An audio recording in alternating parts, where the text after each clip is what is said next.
ನಿಮ್ಮ ಅನಾಥಾಶ್ರಮದಲ್ಲಿ ಯಾರಾದ್ರೂ ಈ ಮಾಟ ಮಂತ್ರ ಮಾಡಿಸುವಂತ ಶತ್ರುಗಳಿದ್ರ? ಮಾಟ ಮಂತ್ರನ? ಅದು ನನ್ ಮೇಲೆ. ಅದೆಲ್ಲ ಯಾರ್ ಸರ್ ಮಾಡಿಸ್ತಾರೆ? ಮೊದಲು ನೀನ್ ಹೇಳು, ಯಾರಾದ್ರೂ ಇದ್ರ? ಆ ಥರ ಎಲ್ಲ ಯಾರು ಇರ್ಲಿಲ್ಲಪ್ಪ. ಯಾಕೆ ಈ ಥರ ಪ್ರಶ್ನೆ ಕೇಳ್ತಾ ಇದ್ದೀರಾ? ಯಾಕೂ ಇಲ್ಲ ಸೇವಂತಿ. ಹೋದ ವರ್ಷ ಪಾರ್ವತಿಪುರದಲ್ಲಿ ನಡೆದಿದ್ದೆಲ್ಲ ನೆನಪಾಯಿತು. ಆ ಮಂತ್ರವಾದಿ ನಿನ್ನ ಬಲಿ ಕೊಡಕ್ ಹೋಗಿದ್ದು.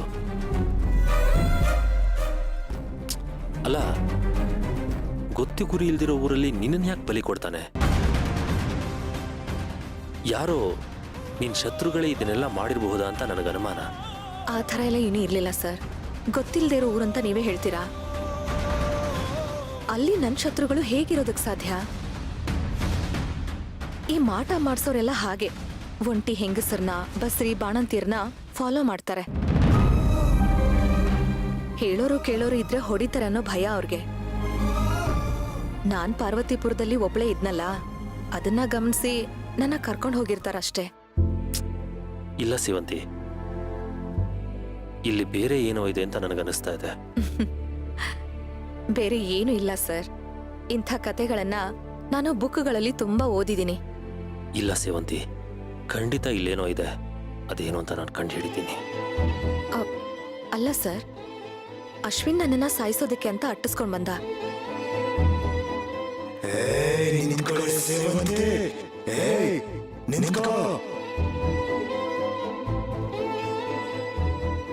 ನಾನು ಅವನಿಂದ ತಪ್ಪಿಸ್ಕೊಳ್ಳೋದಕ್ಕೆ ನಾನಲ್ಲೊಂದು ದೇವಸ್ಥಾನದೊಳಗಡೆ ಓಡ್ ಹೋದೆ ಅಷ್ಟೇ. ಅದಾದ್ಮೇಲೆ ಏನಾಯ್ತು ಅಂತ ನನಗೇನೂ ನೆನಪಿಲ್ಲ.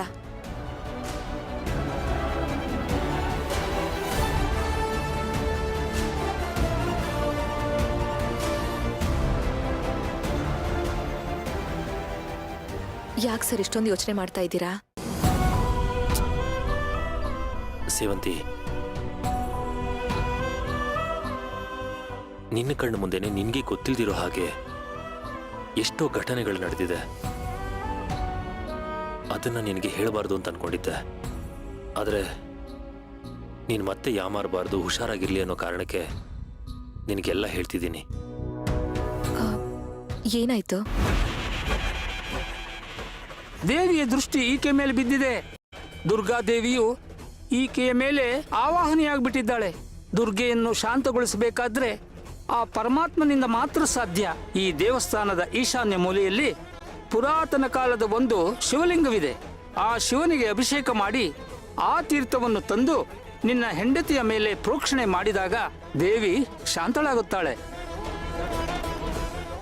ಇಷ್ಟೆಲ್ಲ ಆಯ್ತಾ? ಹೌದು ಸೇವಂತಿ, ಅಶ್ವಿನ್ ನಿನ್ನ ಕೊಲ್ಲೋದಕ್ಕೆ ಬಂದಿದ್ದ. ಆದ್ರೆ ಅದು ಅಶ್ವಿನ್ ಅಲ್ಲ. ಅವನ ಮೇಲೆ ಯಾರೋ ಮಾಟ ಪ್ರಯೋಗ ಮಾಡಿದ್ರು. ನನಗಂತೂ ತುಂಬಾ ಭಯ ಆಗೋಗಿತ್ತು.